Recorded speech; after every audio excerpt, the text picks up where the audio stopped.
What time is it? It's story time. And this story is called Albie the Frog. Once upon a time, not that long ago, there lived a wonderful frog by the name of Albie. He was 6 years of age and lived with his mother and his father in a beautiful pond. Albie was smart, he was kind, he was caring, but he did have a little problem that often made him quite sad.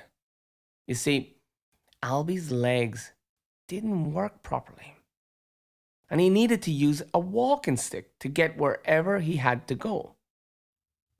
There was a very mean frog at his school, a frog by the name of Bruce, and Bruce's friends often made fun of poor Albie. Bruce would say, "What's wrong with your legs, Albie? You can't bounce. You can't jump like all the other frogs." That was very mean of him. He would even say things like, "You're not a real frog, Albie. You're not a frog at all. A frog who can't jump isn't a frog." Poor Albie, he would often get very upset. He would start crying. But he had a wonderful friend. Her name was Sadie, and she would come up to him and say, "Don't listen to them, especially not Bruce. He is horrible. They're just being mean." One evening, Albie went home and spoke to his mother and father and said, "Mommy, Daddy, am I not a real frog?" His parents were surprised. "There's frogs at my school who say that if I can't jump, I'm not a real frog." It brought tears to his parents' eyes. They were so upset to hear that Albie was being picked on at school. "Of course you're a real frog," said his mother. "Don't listen to those awful kids at your school. They're so rude. Your legs will start working very soon. They just haven't developed yet." "Developed yet? What does that mean?" "It means that everybody's different," said his father, "and that your legs will be ready when they're ready. It may just take a little bit of time." Albie took his parents' advice, and for the next couple of weeks at school, he just ignored those horrible frogs who were picking on him. But then one day, while he was standing with Sadie, Bruce came along and knocked poor Albie's walking stick to the ground, which forced Albie to fall right over with a crash. "Why did you do that?" cried Albie. "Because you're not a frog at all. You're not a real frog." He laughed loudly, and so did his silly friends. Well, Albie was furious. He shouted up, "I am a real frog! I am a real frog!"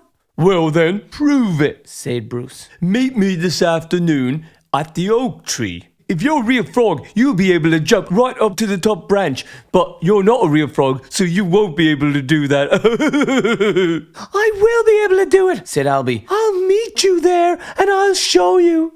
His friend Sadie was worried. She said, "Why are you doing this? You don't have to prove anything to these horrible, horrible frogs." "I have to," said Albie. "If I don't do it, they'll just keep picking on me." Bruce and his mean friends walked away. But for the rest of the afternoon, Albie could not stop thinking about the oak tree and about what was going to happen after school. The final school bell rang, and as expected, Bruce and his mean friends were standing at the oak tree. All the other frogs in the school were also gathered around the tree to see what was going to happen. Albie and Sadie soon arrived, and that's when Bruce said, "All right, let me show you what a real frog looks like." And then he sprung from the ground right up into the air and onto the first branch. "Now it's your turn, but you won't be able to do it, I know already." Albie stood underneath the oak tree. He was nervous. He didn't know what he was going to do. He hadn't tried to jump in a very, very long time, but he knew he had to try today. He stood underneath the branch, Bruce was looking down at him and laughing. "Come on, I don't think you can do it. You can't do it."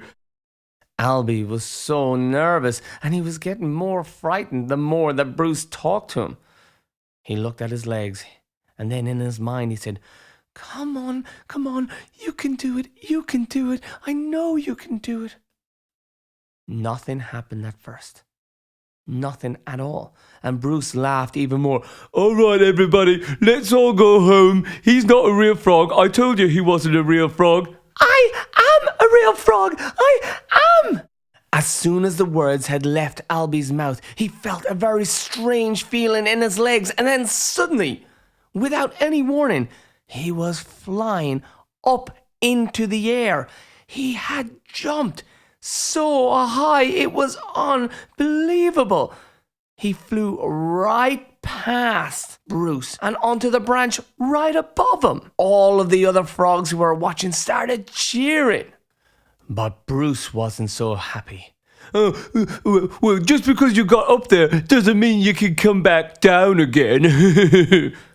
Well, just then, a huge gust of wind blew, and both Albie and Bruce were blown from the branches that they were sitting on.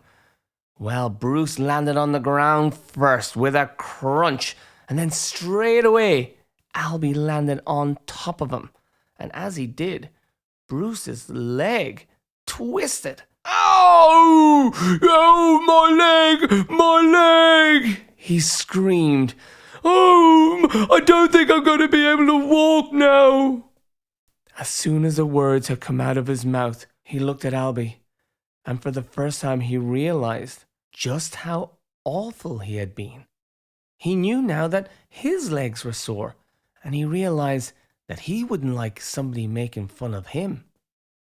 "Do you need help getting up?" said Albie. Yes, please." Albie helped Bruce up, and they both looked at each other, and Bruce said suddenly, "I'm really sorry. I was being so mean. I was being awful. I'm sorry." "It's all right," said Albie. "We're all different, Bruce. We've just got to be nicer to each other, especially when we're different." "I think you're right. I'm sorry. Can we be friends?" "Yes." And from that day onwards, Albie and Bruce and Sadie actually became the best of friends. And Bruce was never, ever rude to anyone or anything that was different to him again. And that is the end of the story.